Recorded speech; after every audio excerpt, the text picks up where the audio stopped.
Bona sami bafethu nginamukela kwiNyado No TV. Umqali Ball Channel sacocova sibhathele ibhathi subscribe uzoma ngokuqala ukuthola izindaba kule channel yenu enithanda kakhulu iNyakado No TV. Umsubscribe uzowenzela ukuthi phela wena kube ngokuqala ukuthola izindaba kule channel yenu enithanda kakhulu. Bafethu namhlanje ngilethele indaba ehamba phambili. Umdumi Mkokstad ubhale ipost yakhe lapha ku Facebook, ekhasini lakhe la Facebook, wabhala amazwi ahamba kanje: ngathi Ukhozi FM lungavele lucishe manje, amen.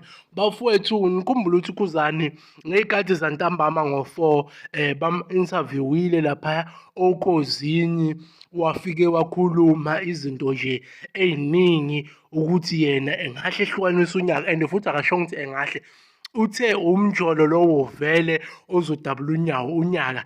Manje ngendlela esisheka ngakhona Udumi Mkokstad ube novalentanyeni ngenxa yokuthi siyamazi ukuthi Ukhuzani usahamba phambili kwi-top 10 yokhozi FM. Manje-ke le nsizwa isitho lelithola ukuthi italaphe lapha Ukhuzani ekhasini lakhe lika-Facebook.